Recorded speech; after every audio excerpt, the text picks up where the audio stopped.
nós nos esforçamos esse mês em ouvir a voz de Deus assim, para que sejamos pontuais. Porque essa igreja ela se move num calendário um pouco diferente. Outubro para a gente praticamente o ano acabou. Porque a gente fica observando o calendário judaico, a gente percebe que outubro eles encerram o ano. Isso tem uma estratégia muito interessante. Porque quando eles encerram o ano, perceba, quando você começa a gastar, eles já estão em férias. Quando você volta a trabalhar, sabe, quando você tira férias, eles começam a trabalhar. Então eles sempre têm um gap muito interessante, porque quando você gasta, ele ganha. Entendeu? É por isso que você vai encontrar dos 10 maiores banqueiros do mundo, 7 deles são judeus. Porque quem antecipa o tempo se beneficia dele. Então a nossa agenda já está toda terminada, nossa reunião de líderes já está tudo organizado. Nós só estamos fazendo encontros. E eu pedi ao Senhor uma palavra pontual, sabe? Uma palavra de reposicionamento, de alinhamento dessa igreja, porque vamos entrar no ano de 2020. Quando você faz um exame, quantos aqui são oftalmologistas? Quando você faz um exame oftalmológico, você vai ver que a curva 2020 é a curva da melhor visão. Olha para o seu irmão e diga assim: o próximo ano você terá uma expectativa da vida como você nunca teve. Toma posse de um ambiente profético. Cara, que você comece a ter uma visão de mundo, uma holística sobre você, sobre o mundo e sobre a sua vida como você nunca teve. Aleluia!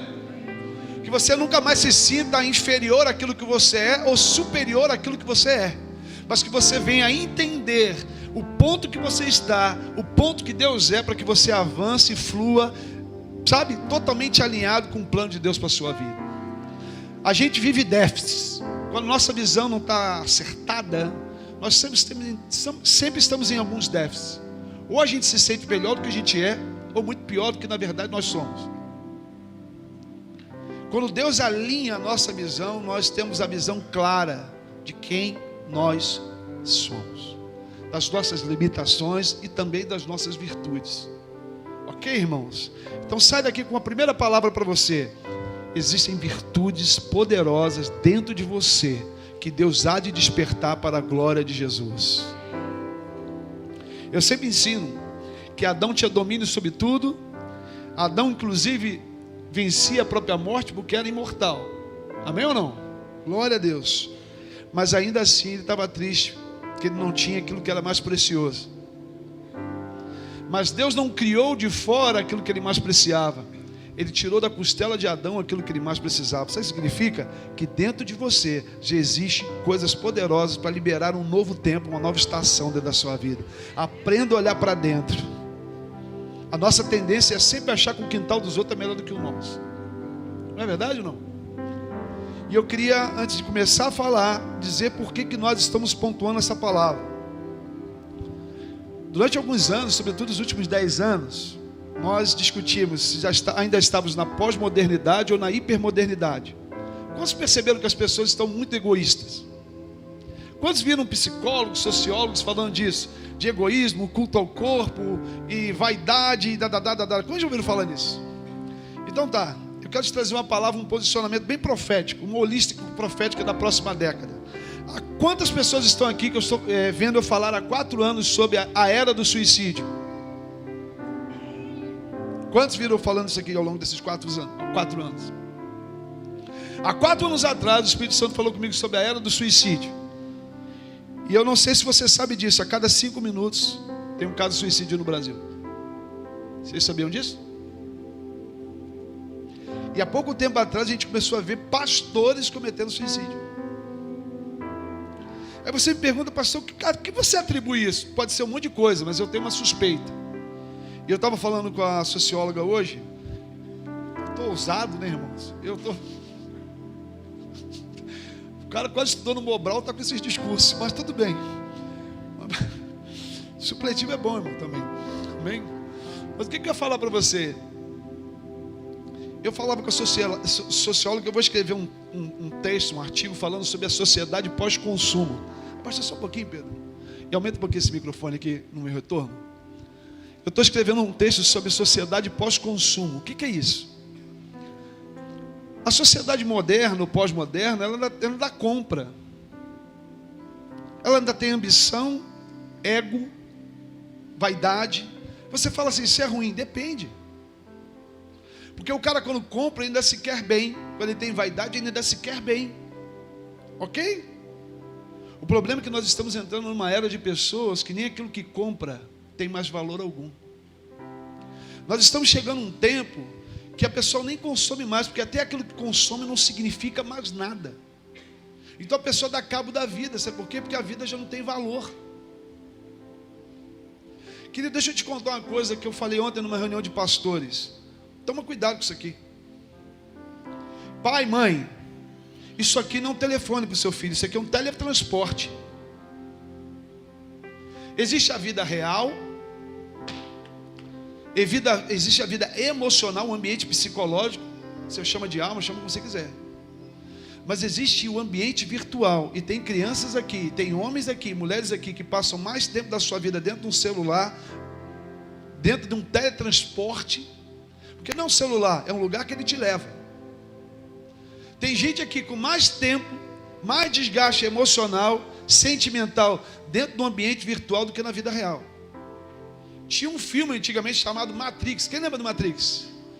Para muitas pessoas essa vida aqui nada é a mesma coisa. É o Matrix que é o importante. Então ela é uma pessoa dentro do Matrix, ela tem sentimentos dentro da Matrix.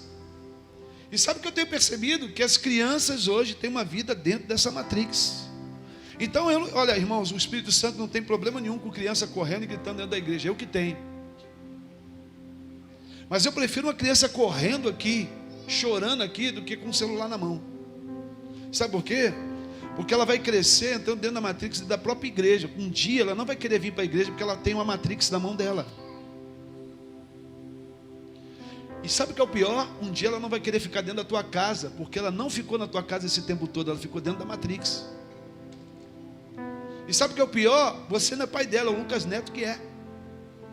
Porque você deixou esse homem ser o pai do seu filho dentro da Matrix.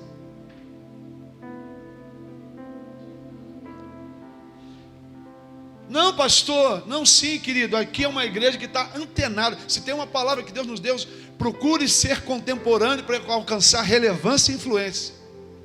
Você quer ser relevante e influente?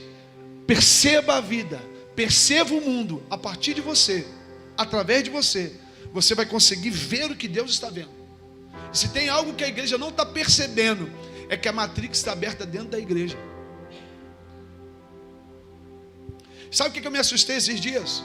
Eu fui na ReHap comprar o presente da Eloá e da Clara, minha sobrinha. Quando eu cheguei dentro da ReHap, tinha um bonequinho, sabe de quem? Do Neto.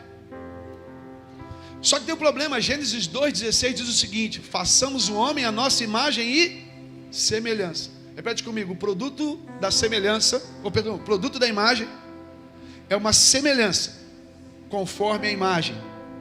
O que eu estou dizendo? Eu estou dizendo aquilo que o salmista diz assim. Olha o princípio espiritual: toda imagem produz uma semelhança. A pessoa que você adora vai provocar em você um produto de quem ele é. Por isso o salmista vai dizer assim: aqueles que adoram os deuses, os ídolos, têm boca, mas não falam, ouvido, mas não ouvem, olho, mas não vê, tornam-se semelhantes a eles todos aqueles que o adoram. Porque o princípio espiritual é esse. Tudo que você adora vai impactar você de uma forma moral, comportamental. Você vai se tornar exatamente igual ao ídolo que você adora. Quem já foi no show do Iron Maiden? Pode entregar, crente. Eu já fui. Rock and roll comigo mesmo. Meu pai, cadê meu pai? Meu pai me levava. Meu pai trabalhava para o estado. Eu era garoto, né, pai? Aí meu pai me levou no show do Iron. Aí quando chegou o show do Iron, veio o Ed. Quem sabe o que é o Ed? Aquele caveirão. O Ed tem uma camisa preta, um all-star, uma calça jeans, um cabelo lambido assim. Quem sabe o que é o Ed? Aquela caveira. Aí eu tô lá. Daqui a pouco, irmão, um monte de jovem entrando. Cabelo lambido, camisa preta, calça jeans e all-star, igualzinho a caveira.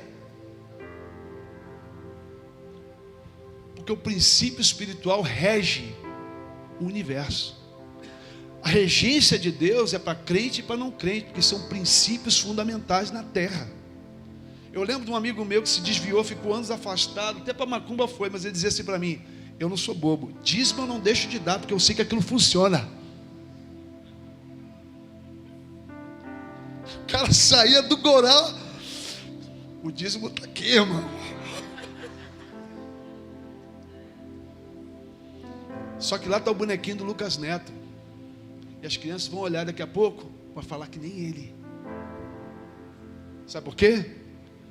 Porque tem crianças gastando 8, 10 horas por dia sendo ministrada, discipulada dentro da Matrix.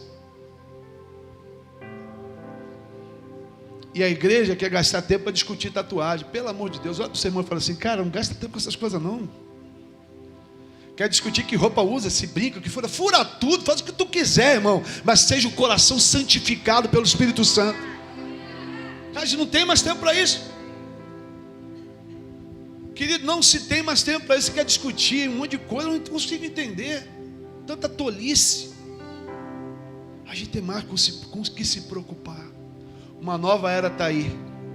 E sabe por que eu digo que é sociedade pós-consumo? Porque dentro dessa Matrix você nunca vai ser tão bonito quanto o outro, nunca vai ter tanta grana quanto o outro. É impossível alcançar a vida dos Instagrams, querido. Então, camarada, dentro dessa Matrix, ele jamais alcança um lugar, jamais tem o que eles têm. Então, como a vida real não é essa, mas é a Matrix, as pessoas estão se matando.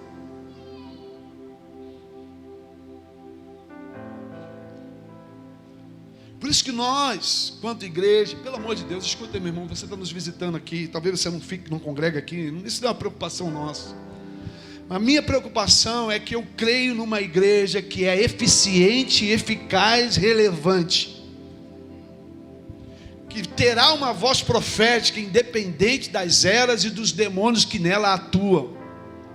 Eu oro a Deus para que o Senhor levante crentes inteligentes e cheios do Espírito Santo, pelo amor de Deus. Sabe por quê, querido? Seu filho estuda no colégio público? Quantos tem filhos em colégio público aqui? Eu conversava com os adolescentes, agora eu estou tirando, já vim fazendo isso, mas a última semana foi, cadê eles? E aí, galera, foi legal o café? Muito legal, não foi? Mês que vem tem outro, show?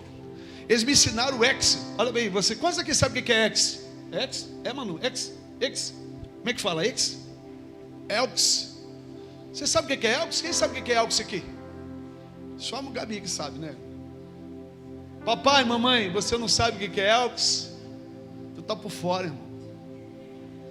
Elks não é ele nem ela, é Elks. Olha como a igreja se espanta. Sabe o que significa isso? Você está perdendo relevância. Sabe por que você se espanta? Porque você está perdendo relevância. Elks é o camarada que se autodenomina não gênero, ele não é nem homem, nem mulher, ele é Elks. Um dia ele fica com um homem, um dia ele fica com uma mulher, outro dia ele fica com um bicho, ele fica com o que quiser. O avestruz passou, eu gostei, amei o avestruz, eu vou ter um lance com ele. Sabe por que você se assusta? Porque você já está perdendo contemporaneidade.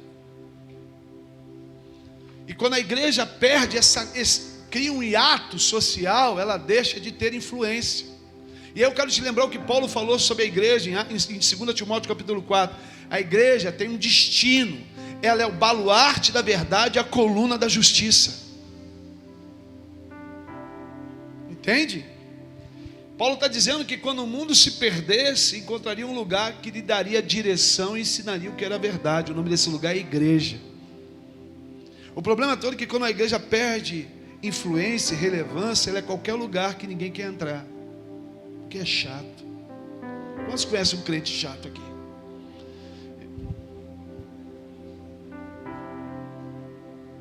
Crente chato, tudo é pecado, tudo é ruim.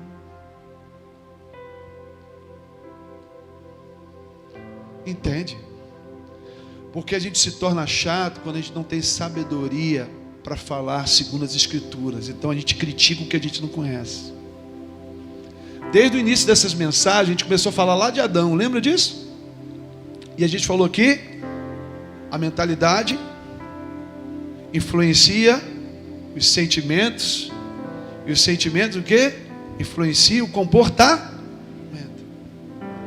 Então a gente vem insistindo muito nisso, sobre impactar essa igreja num renovo de entendimento, de maneira que neste tempo você tenha uma vida poderosa. Eu quero crer nisso. Romanos capítulo 12, depois a gente vem em Lucas 15, eu queria ler rapidamente Romanos 12, versículo 1 e 2. Todo ano eu falo um pouco sobre isso, porque se torna sempre contemporânea essa mensagem. Não existe como avançar em Cristo sem se permitir renovar. Não tem jeito. Você que está há pouco tempo, já está aqui na igreja congregando, deixa eu te falar uma coisa. Se permita. Se permita. Amém? Seu passado é muito legal, mas ele não funciona mais, nem o meu, nem o seu. A gente precisa ser uma igreja, sabe, que guarde as tradições, porque tradição e tradicionalismo são coisas diferentes. Mas nós precisamos entender o nosso posicionamento como igreja hoje. Amém ou não? Vocês estão aí comigo? Romanos 12 diz assim: portanto, irmão, rogo-vos pelas misericórdias de Deus que se ofereçam em sacrifício vivo, santo e agradável a Deus, que é este culto racional de vocês. Essa versão qual é? Eu não sei, mas tá bom também. E não se amoldem ou não se modelem ao padrão deste mundo, mas transformem-se pela renovação da sua mente, para que sejam capazes de experimentar e comprovar a boa, agradável e perfeita vontade de Deus. Olha para a pessoa que está do seu lado, fala para ela assim: olha, você vai precisar se esforçar sempre. Você vai ter que fazer um esforço pessoal, emocional, financeiro. Você vai precisar se dedicar o tempo todo a fim de que você se renove. Olha para o seu irmão e fala assim: cara, você está estudando? Volte a estudar. Vá para a faculdade, cara. Vá para o supletivo, faz alguma coisa, mas renova a tua vida, estuda, se dedica. Cara, lê a Bíblia. Quantos já leram a Bíblia toda esse ano? Se você não lê a Bíblia toda esse ano, você está em pecado, cara. Sabe por quê, cara? Eu te digo que toda vez que você lê a Bíblia toda, você vai ver coisas que você nunca viu. Como é que pode isso, crente? Você tem que estudar a palavra, mergulhar, debruçar, ruminar. Entende? Se envolver. Amém, irmãos? Posso dar glória a Deus por isso, querido? Cadê o Camel? Está aí? Camel, você já terminou o livro de João? Ah, glória a Deus. Agora você vai para o outro. Para quem não sabe, o Camel, ele tem se dedicado. Eu brinco assim com o Camel, mas um dos caras mais esforçados aqui, para quem não sabe, o Camel é sírio. E ele teve que aprender português para ler a Bíblia em português, porque a linguagem, no árabe, né? Tem alguns termos que são muito complicados. Então você está convivendo aqui com gente que teve que aprender português para ler a Bíblia, cara. E você tem 200 Bíblias na sua casa e não lê. Aí você reclama que você veio de uma igreja que foi enganado. Você merecia isso. Você quer viver a Idade Média? Na Idade Média a igreja católica tirou a Bíblia do povo e manipulou e começou a vender indulgência. É por isso que você queimou na fogueira ali na direita e você comprou rosa ali na esquerda. Porque a Bíblia diz que tal sacerdote, tal povo. Então se um toma dinheiro do povo, tem um povo também que está afim de dinheiro. Então é dinheiro para lá, dinheiro para cá, é rouba daqui, rouba da lá. Está todo mundo se merecendo, é o sujo e o mal lavado. Por quê? Porque não conhece as Escrituras.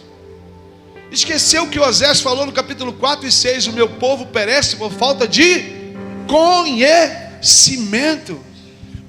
Conheceis e prosseguis em conhecer o que diz o Senhor. A Bíblia exalta os bereanos. Quem sabe quem são os bereanos? Quem sabe quem são os bereanos? Olha para o seu irmão assim: eu vou para a EMAC ano que vem, vou me dedicar às Escrituras. Bereano, Paulo estava pregando, eles ficavam conferindo as Escrituras para saber se o que o Paulo pregava estava correto. O que eu já ouvi aqui, gente me perguntar coisa que eu não acredito. Pastor, a salvação se compra? Pastor, se eu morrer eu vou para o diabo, quer dizer, para o inferno? Pastor, eu posso me separar? Eu posso... Cada coisa que tu fica assim, meu Deus, é o Mobral da Bíblia. É por isso que a gente tem muita igreja, mas a cidade não muda. Por que será? A gente precisa rever. Porque se a ordem é quanto mais homens e mulheres de Deus estão na terra, mais a presença de Deus tem que se manifestar, irmãos. Então essa noite eu te esforço, quero te pedir em nome de Jesus, que você coloque o teu coração numa palavra, que não vai mudar o teu vizinho, ela precisa impactar você, em nome de Jesus. Você tem esse compromisso comigo? Amém? Porque eu quero crer que 2020 será um ano tremendo na sua vida. Você fala, mas pastor, o que vai acontecer? Nada, mas tudo dentro de você. Se você muda o que está fora. Amém ou não? Glória a Deus.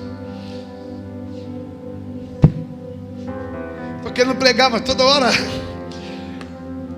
Fala comigo, vale dos ossos secos. Ezequiel 37, amém ou não? Aquele vale lá, só para me começar, eu não consigo. Aquele vale estava organizadinho. Você percebeu que o vale estava organizado? Havia barulho no vale? Não, os ossos estão tudo lá, não estava? Às vezes eu vejo umas igrejas assim. Aquele vale estava lá, tranquilo, não estava? Vamos para lá? Acho que Deus está nos levando para lá. Depois eu falo em Lucas 15. Abre aí para mim Ezequiel 37.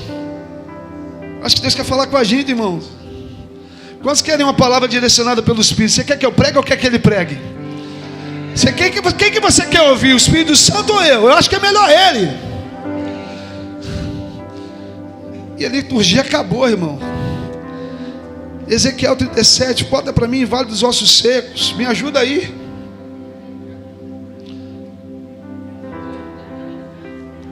Está na tela? Glória a Jesus.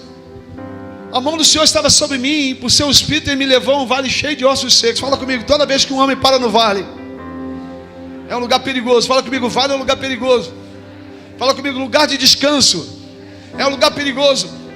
Quando Noé estava na arca, estava tudo bem. Quando ele estava 100 anos sendo perseguido pela sua família, também estava tudo bem.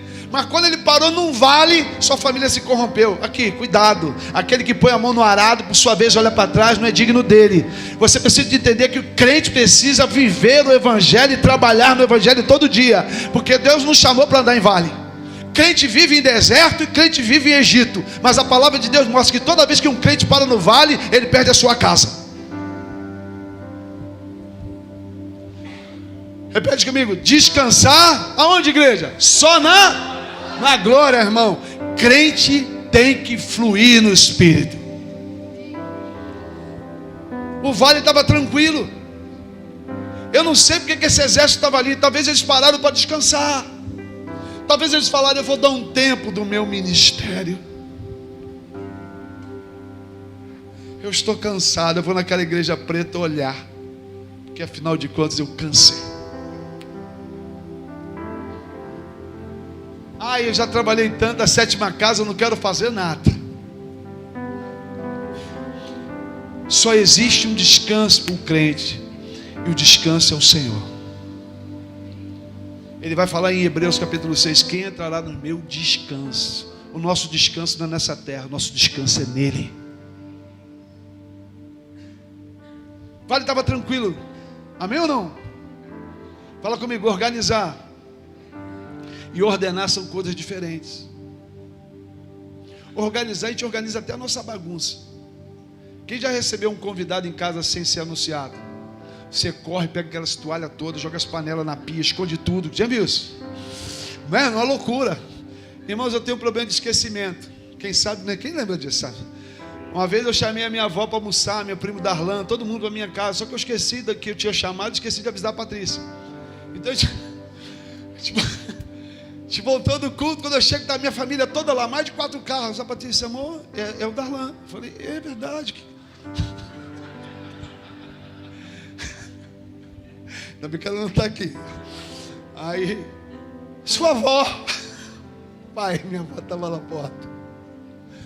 Aí minha avó com aquele pezinho assim, ó, reclamando da hora. Sua avó também. Falei, Patrícia, sabe que aconteceu alguma coisa? Sabe que alguém morreu?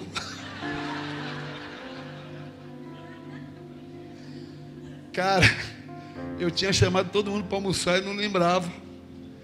Cara, a Patrícia correu. Enfiamos nugget na galera. Tem nugget, macarrão, joga tudo assim. Aí eu olhei para minha prima e falei, prima, você sabe que eu não lembro das coisas direito. Então, tá tudo tranquilo. O pessoal comeu aquele macarrão borrachadão com nugget. E a minha avó só olhando para mim, esperou todo mundo embora, me chamou. Você nunca mais puxava minha orelha. Eu com mais de 30 anos, ela puxando a minha orelha. Você não aprende, né, pai? Porque organizar, a gente organiza até a bagunça. Ordenar é colocar a vida numa ordem de prioridades. Quando Deus entra na nossa vida, Ele não vem organizá-la, Ele vem ordená-la. Posso ouvir um glória a Deus? Agora, quando Ele ordena, Ele coloca uma bagunça na tua organização. É por isso que quando você aceita Jesus, parece que a vida virou de cabeça para o alto, não entende nada, e começa um monte de problema que você nem imagina o que está acontecendo. Quando já viveram isso? Dá um glória a Deus aí, assim, bem legal. A mão do Senhor estava sobre mim, por seu Espírito me levou a um vale cheio de ossos. Ele me levou de um lado para o outro, e pude ver que era enorme o número de ossos no vale. Os ossos estavam muito secos. E me perguntou, filho do homem, esses ossos poderão tornar a viver? Eu respondi, ó soberano Senhor, só tu sabes. Então ele me disse, profetize esses ossos, diga, ossos secos, ouçam a palavra do Senhor. Assim diz o soberano Senhor, esses ossos, farei um espírito entrar em vocês, e vocês terão vida. Porei tendões sobre vocês, farei aparecer a carne sobre vocês, cobri-eis com pele, porei um espírito em vocês, e vocês terão a vida, e vocês saberão que eu sou o Senhor. E profetizei conforme a ordem recebi. Enquanto eu profetizava, houve um barulho, um som de chocalho, osso se juntava com osso. Escute uma coisa, irmãos, é aquela história, o vale estava tranquilo, mas era clavícula de um lado, pé do outro, osso não sei o que lá, e aí Deus começou a chacoalhar. Por isso que quando Ele começa a mexer na tua organização, vai ter barulho, porque Ele vai começar a colocar ordem numa bagunça organizada.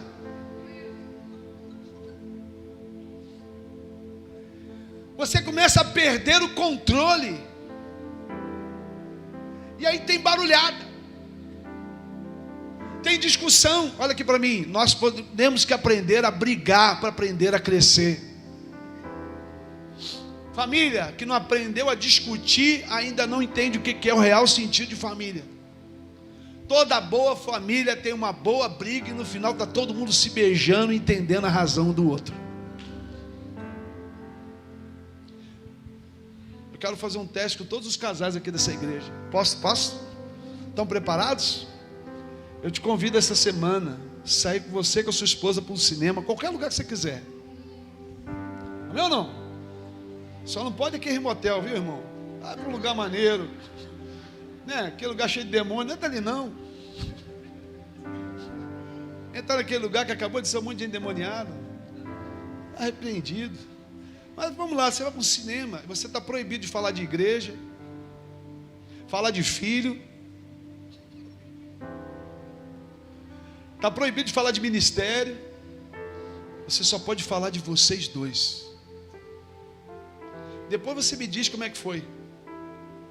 Uma vez meu pastor mandou fazer isso. 30 minutos eu não sabia o que falar. E no final assim, a gente fica assim, as crianças como é que estão? Eu oro para que você coloque em ordem o teu casamento. Existem princípios importantes aqui para nós. Fala comigo. Primeira coisa que eu preciso fazer é me movimentar debaixo de uma ordem de Deus. Esse texto é muito forte porque ele começa a trazer um processo de organização. Irmãos, aprende uma coisa: Para de querer ser o herói do evangelho. Aprende a ouvir o assim diz o Senhor. Eles ordenaram segundo uma ordem. Osso com osso. Amém ou não? Muita gente quer organizar o mundo, mas não coloca em ordem primeiro a sua casa. Então eles começaram a ordenar osso com osso. Continua.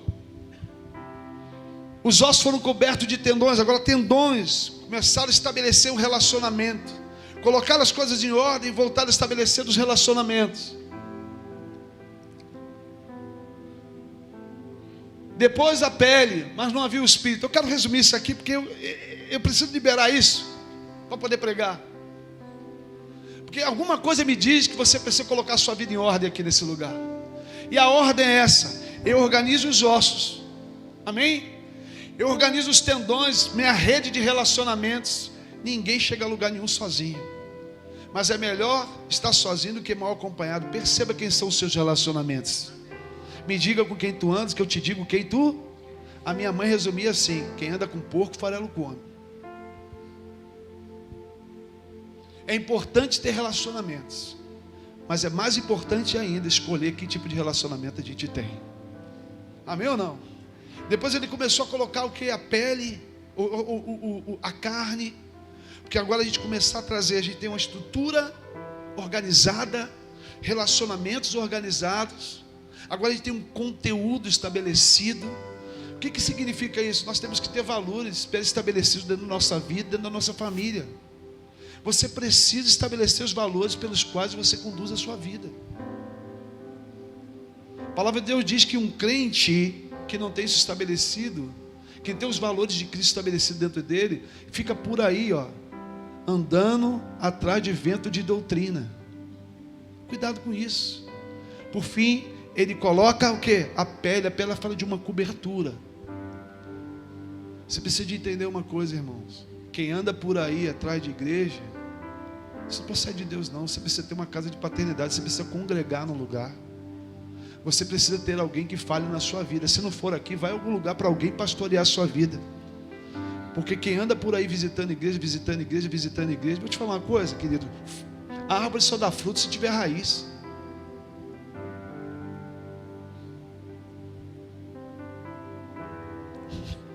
A pessoa vem no domingo aqui, aí na segunda ele vai no culto do fogo azul, na terça ele vai no culto da irmã Joana, na quarta vai lá no profeta da Labacheias, na quinta, sabe o que significa isso para mim? Você não tem raiz em lugar nenhum, cara, você não vai frutificar nunca. Você precisa estar debaixo de uma cobertura na sua vida. Você precisa ter uma palavra. Você precisa ter alguém que seja uma figura de paternidade na sua vida. Agora, fundamental, você precisa de uma vida no Espírito. Por fim, ele disse: agora que está tudo organizado, não pense que está pronto. Você precisa estar cheio do Espírito Santo. Eu não sei porque eu estou falando isso, mas é de Deus. Quantos tomam posse dessa palavra? Quantos querem ordenar a sua vida aqui? Quantos querem ordenar? Senhor, Espírito Santo, me ajuda a ordenar. Perceba que eles têm uma ordem do Espírito, depois eles são cheios do Espírito. Escute, você só pode ser cheio do Espírito se você obedecer à voz do Espírito. Deus não trabalha com desobedientes nunca. Segunda a ordem do Espírito, ossos. Segunda a ordem do Espírito, tendões. Segunda a ordem do Espírito, carne. Segunda a ordem do Espírito, pele. Segunda a ordem do Espírito, sejam cheios do Espírito Santo. Sabe qual é o problema de muito crente? Quer ser cheio do Espírito com a vida de desordem. Isso não existe segundo a palavra de Deus. Vou repetir. Só é cheio do Espírito aquele que anda segundo uma voz do Espírito. Amém ou não? Lucas 15, deixa eu pregar. Amém, queridos? Deixa eu voltar ao texto. E eu vou correr para acabar. Posso liberar assim ou não? Você quer um padrão? Eu posso liberar aquilo que o Espírito Santo está mandando falar? Quantos foram alimentados com uma ordem do Espírito Santo aqui? Fala comigo, nunca mais eu quero ser cheio sem ser primeiro ordenado por Ele. Nunca mais eu quero fluir no Espírito e saber se eu devo fazer. Eu não quero mais orar se eu devo orar. Eu não tenho que sair fazendo o que eu acho que eu tenho que fazer. Aquele que é cheio do Espírito é ordenado pelo Espírito. Lucas 15.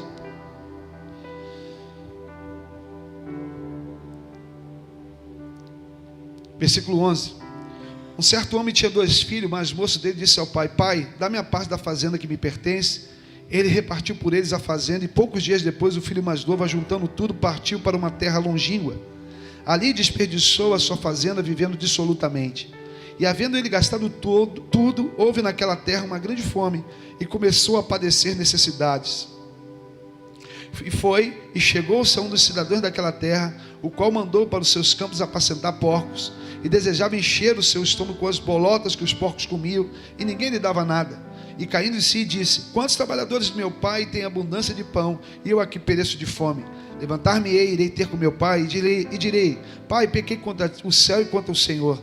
Já não sou digno de ser chamado seu filho, faze-me como um dos teus trabalhadores.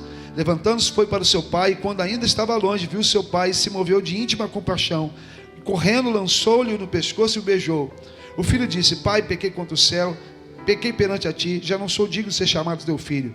Mas o pai disse ao seu servo: Trazei depressa a melhor roupa, vesti-lo, ponde um anel no dedo, um anel na mão e sandália nos pés. Trazei o bezerro cevado, matai-o e comamos e nos alegramos, porque este meu filho estava morto e reviveu, tinha se perdido e foi achado, e começaram a alegrar-se. E o filho mais velho estava no campo, e quando veio, chegou perto da casa e ouviu músicas e danças, e chamando dos servos, perguntou o que era aquilo, e disse: Veio teu irmão, teu pai matou o bezerro cevado, porque o recebeu são e salvo. Mas ele se indignou e não queria entrar, e saindo o pai insistia com ele. Mas respondendo ele, disse ao pai: Eis que te sirvo há tantos anos, sem nunca transgredir o mandamento, e nunca me deste o cabrito para alegar-me com os meus amigos. Vindo, porém, este filho, que desperdiçou a tua fazenda com meretrizes, mataste o bezerro cevado. E ele disse: Filho, tu sempre estás comigo, e todas as minhas coisas são tuas. Mas era justo nos alegrarmos e nos regozijarmos, porque este teu irmão estava morto e reviveu, tinha se perdido e foi achado. Deus, obrigado pela tua palavra. Pai, que em nome do Senhor Jesus, nós viemos liberar exatamente aquilo que o teu Espírito está mandando aqui nesse lugar, em nome de Jesus. Amém, irmãos? Na verdade, eu fugi para aquele texto porque eu queria liberar algo aqui sobre ordenação, mas eu queria falar sobre mentalidade o tempo inteiro aqui. Eu já preguei várias vezes sobre esse texto, mas essa semana eu comecei a entender algo sobre esse texto aqui. Fala comigo: 3 níveis de mentes. Esse texto, na verdade, revela 3 formas de pensar de muitos cristãos. A primeira coisa que nós temos que entender nesse texto aqui, que na verdade nós temos aqui 3 filhos, e não apenas um filho. Nós temos um filho rebelde que sai de casa, ok? Com um nível de mentalidade. Nós temos um filho arrependido que volta para casa, segundo tipo de mentalidade. E nós temos um filho perdido dentro de casa, que é o terceiro tipo de mentalidade. Entende isso? Não é à toa que a Bíblia, quando esse filho mais novo sai de casa, chama ele de Tecnon. Quando ele volta, ele é chamado de Ruios. Tecnon é um filho imaturo, Ruios é um filho maduro. Então a primeira mentalidade é uma mentalidade infantil que sai de casa. Com o arrependimento se torna um filho maduro voltando para casa. E você tem um filho infantil dentro de casa. Fala comigo assim: existem 2 mentalidades infantis e uma mentalidade madura. Eu quero falar sobre essas coisas de uma forma rápida aqui. Quando nós falamos de mentalidade, observamos a igreja. E ao longo dessa igreja aqui, a gente pode falar isso com muita prática. Esse primeiro filho eu chamo de mentalidade, amém ou não? Mentalidade de um órfão. Fala comigo: mentalidade de um órfão. Muitos irmãos congregam, eu sempre digo o seguinte, que eles estão dentro da igreja com síndrome de orfandade. E sabe qual é o problema da síndrome de orfandade? É porque ele trabalha por uma herança. E quando essa herança não vem, ele sai de casa, ele se rebela. Ele congrega, ele está dentro da igreja, mas ele está sempre procurando qual é a herança que ele vai receber naquele lugar. Já viram pessoas assim? Ele entra na casa do Senhor, vem congregar aqui, agora no Cartas. Então ele monta a tenda dele aqui. E ele está aqui com a gente. Mas ele está sempre preocupado com qual é a herança que ele vai receber, aonde que ele vai chegar. Entende? Qual é o ministério que eu posso me envolver? Nós estamos vivendo dias da igreja que eu chamo de síndrome de ativismo. E se a pessoa não faz alguma coisa, ela se sente inútil. Quem já viu isso? A gente estava conversando outro dia, não foi, Maria? Sobre isso. Cara, deixa eu te falar uma coisa. Você não é o que você faz, você é o que você é. Essa sociedade tem uma crise entre o ser e o ter, o ser e o fazer. No mundão as pessoas são o que têm, não são o que são. Ou seja, você chega para o cara, como é que você está? Ele fala, estou bem, comprei um carro, não sei o quê, estou trabalhando. Eu falei, cara, eu não estou te perguntando o que você tem, eu estou perguntando como você está. Porque tem gente que só está bem se está trabalhando, tem gente que só está bem se está com alguma coisa. Eu te falar uma coisa para você, cara, eu estou perguntando quem você é, independente do que você tem. Porque tem gente que só está feliz se está tudo dando certo. Eu quero dizer uma coisa, nós temos que estar felizes porque estamos na graça do Senhor, porque encontramos a salvação e uma vida eterna, independente das circunstâncias. Mas esse primeiro nível de mentalidade, ele é modelado de ser feliz ou estar bem mediante o que tem. Então ele aceita Jesus. Se é que isso existe, por favor, eu me recuso a acreditar nesse termo, aceitar Jesus. Cara, Ele que te aceita. A gente é tudo miserável, Ele que teve misericórdia da gente, enviou o seu Espírito e a gente fez a melhor coisa da nossa vida, que foi reconhecê-lo como nosso Senhor e Salvador.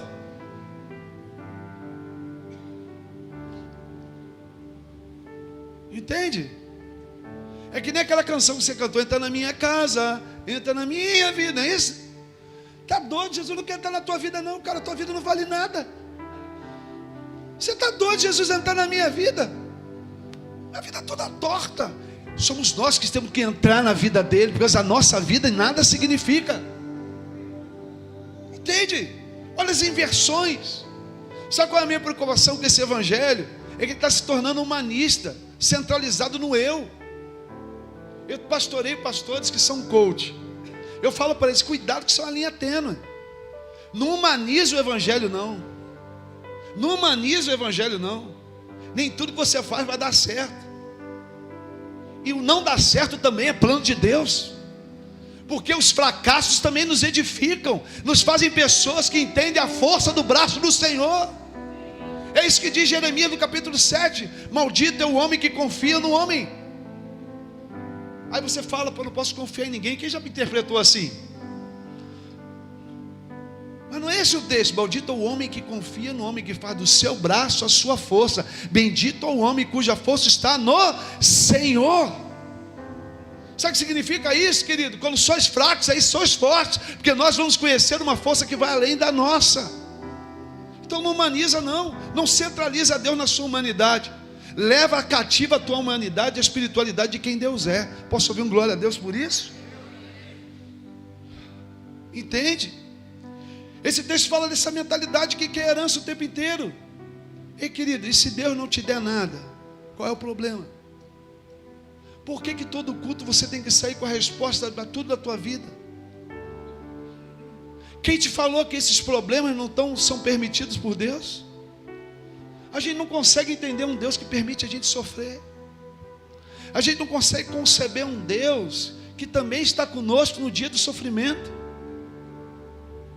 A gente não consegue conceber um Deus que também está com a gente no deserto, que está com a gente nos dias difíceis. Ei, existem perdas. Você já aprendeu a adorar ao Senhor em meio às perdas? Será que a gente tem coragem de dizer, Deus deu, Deus tirou, louvado seja o Senhor? Essa mentalidade está por aí. Ele monta a tenda dele aqui, ele vai bonitinho, faz tudo, mas se você não dá um cargo para ele, um ministério para ele, ele se rebela e vai embora.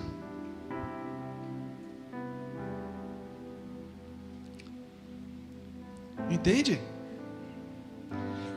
Por que é uma mentalidade órfã? Já que meu pai não morre, já que ele não morreu, eu vou embora a si mesmo. Entende? Eu chamo isso de mentalidade órfã. Porque quando eu lido com uma pessoa só interessada na herança que ele pode me dar, essa pessoa nunca foi meu pai. Ela é alguém que não morreu, porque na verdade eu não queria ele, eu queria aquilo que ele podia me dar. Entende ou não? Faz sentido para você? Faz.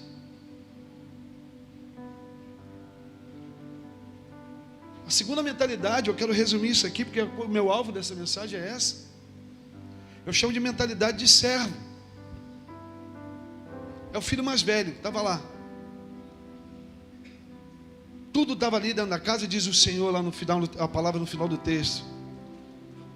Salvação acontecendo, o irmão voltando para casa, arrependimento, mover violento. E ele fala para o pai assim: tu nunca fez isso por mim, eu estou aqui na tua casa fazendo tudo.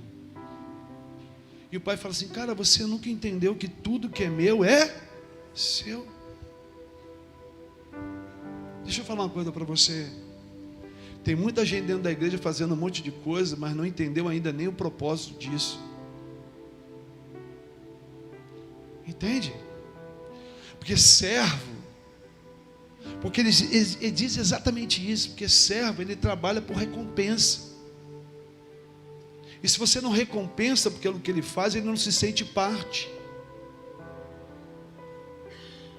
Quantas pessoas estão assim? Quando eu vou na casa da minha mãe e do meu pai, tem uma coisa muito interessante. Eu chego lá, a minha mãe diz assim para mim: meu filho, senta um pouquinho, você está cansado. Eu sento. Eu deito na cama dela e ela tem uma mania de fazer massagem no meu pé. Ela faz massagem no meu pé, aí eu durmo. Quando eu acordo, tem uma mesa, eu tomo café. Eu não faço nada. A gente está tão escravizado de uma mentalidade de fazer, de receber, de ter, que a gente não consegue ser filho, de descansar. Ei, você que está aqui, antes de querer fazer ou ser, seja filho, cara. Deixa alguém cuidar de você. Deixa alguém ministrar na sua vida. Deixa alguém te ensinar alguma coisa. Deixa alguém fazer carinho no teu pé. Deixa alguém te fazer dormir. Deixa alguém cuidar de você.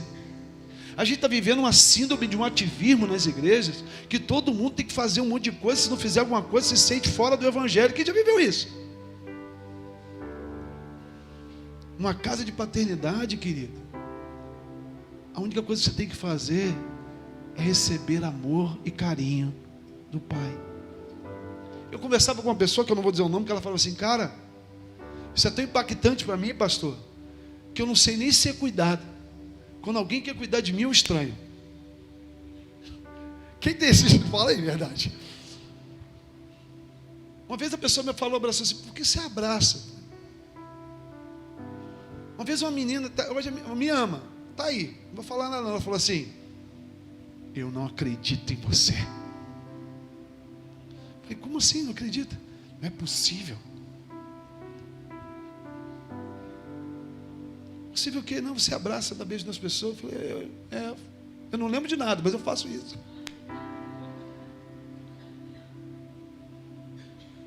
Porque as pessoas estão tão defraudadas. Ei, olha aqui. Para nós, não estamos preocupados com o que você sabe fazer. Nós estamos preocupados com quem você é. Como você está. Ah, eu fui dia. Cara, para. Seja só filho. Seja só filha. Aprende a conhecer um lugar que vai cuidar de você. Não explorar o que você tem. Por quê, pastor? Porque quando a gente cuida de alguém, a gente está preocupado em ela ser o que Deus chamou ela para ser, e não fazer qualquer coisa. Você não foi chamado para viver fazendo um monte de coisa. Você foi chamada para ser o que Deus te escolheu para ser. Entendeu? Essa é a mentalidade do filho arrependido. Ele volta para casa. Fala comigo: eu preciso voltar para casa. Eu não preciso de mais uma igreja, eu preciso de uma casa. Eu não preciso mais de um lugar que me dá coisas para fazer. Eu preciso de uma casa que renove as minhas vestes, que renove a minha aliança, que consiga calçar os meus pés para o destino que Deus tem para mim. Fala comigo: Deus tem um destino para mim. Pastor nenhum me dá destino, porque destino quem dá é Deus. Mas eu vou te falar o que uma igreja tem o dever de calçar os seus pés para que você consiga cumprir o destino que Deus tem para você. Posso ouvir glória a Deus por isso? Então, meu irmão, minha irmã, essa noite, eu já falei tanto aqui, mas eu sinto no meu espírito, cara, uma palavra muito forte sobre: Senhor, me dá um novo coração. Essa noite eu estou pregando para gente que quer experimentar um renovo de entendimento. Você não é o que você faz, você não é obrigado a nada. E eu quero uma palavra para te dizer: ainda que não tenha dado certo, Deus não desistiu de ninguém aqui. A mentalidade que eu chamo existência essa noite é uma mentalidade de filho. Filho volta para casa, livre de acusações e de condenações. Essa igreja hoje quer expressar uma paternidade. Sabe o que ela diz para você? Cara, vem, volta para casa. Quem é o teu acusador? Volta para casa. Volta para casa hoje. Volta para o teu chamado, volta para o teu destino.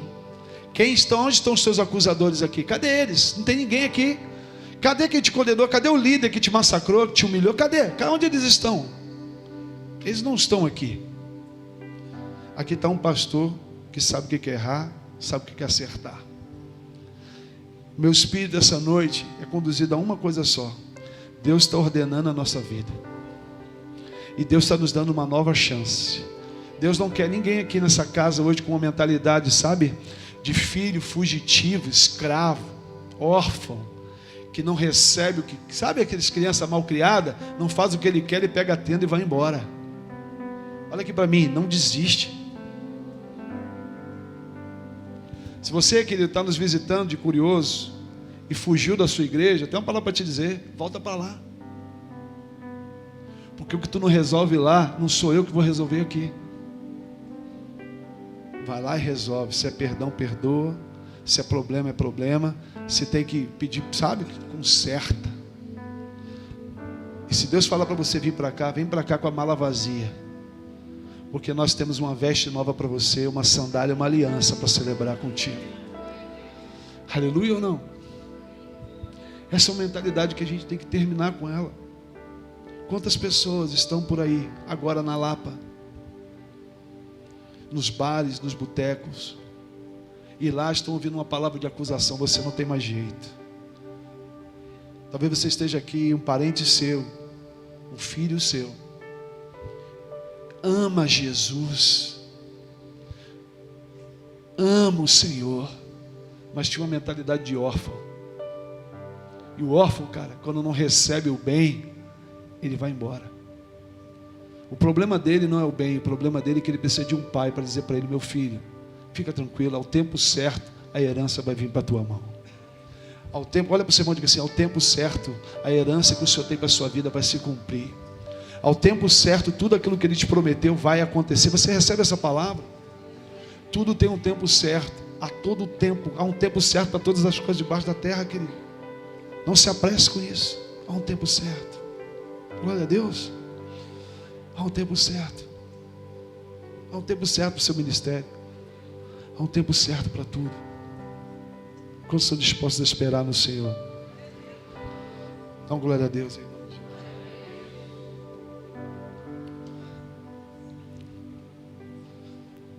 Você que está aqui já há um tempo, fica tranquila. Esse ministério aqui não é do pastor Alexandre, nem das lideranças desse lugar. Essa aqui é a sua casa. E ao tempo certo. Amém ou não? E ao tempo certo. Ao tempo certo tudo vai acontecer. Eu só quero te pedir uma coisa. Olha para esse lugar aqui. Isso aqui não é meu. Isso aqui não é seu. Você pode repetir comigo? Tudo isso aqui, tudo que Ele fez e que Ele irá de fazer é nosso. O pão é nosso. Posso ver glória a Deus por isso? Senhor, em nome de Jesus, muda a nossa mente. Tira todo vestígio de orfandade dentro do nosso coração essa noite. Tudo aquilo, Senhor, tudo aquilo que nos afastaram do Teu propósito. Senhor, eu oro essa noite, Senhor, para que haja, Deus, um esforço violento na vida de muitas pessoas aqui. Eu oro por um renovo de mente aqui, Senhor. Eu oro, Senhor, para que em nome do Senhor Jesus, todo aquele, Senhor, que desistiu do seu chamado, essa noite seja reativado. Todo filho, Pai, que está por aí, Senhor, inferido, se sentindo condenado ou acusado, Senhor, essa noite se permita voltar para casa. Pai, nós como igreja essa noite queremos liberar um derramar de alianças, de veste nova, de sandálias novas na vida dos teus filhos. Pai, em nome de Jesus, existem irmãos no nosso meio que até hoje também estão se sentindo assim, Senhor. Mas que hoje haja uma mensagem, uma restauração, uma cura dentro de cada um deles, Senhor. Nós queremos dizer que há uma festa essa noite por cada um que está aqui. Deus, em nome de Jesus, eu também oro para aqueles que estão aqui, Deus, e não conseguem se sentir parte desse lugar. Eu te chamo, Senhor. Eu chamo cada um deles. Eu quero dizer aquilo que aquele pai disse: tudo que está aqui também é teu. O propósito que Deus estabeleceu aqui nesse lugar inclui todo mundo que está aqui. Esse lugar inclui todo, é um lugar de inclusividade, Senhor, não de exclusividade. Deus, em nome de Jesus, restaura essa mentalidade essa noite. Tira de nossa cabeça aqui, Pai, uma mentalidade de órfão, de escravos, de servos, e nos dá uma mentalidade de filhos, Senhor. Enquanto filhos, ó Senhor, para que nós possamos entender que as heranças que o Senhor separou para nós, homem nenhum pode tirar, e que ao tempo certo nós vamos frutificar na proporção correta do chamado para nossas vidas, em nome de Jesus. Quando você recebe essa palavra, queridos?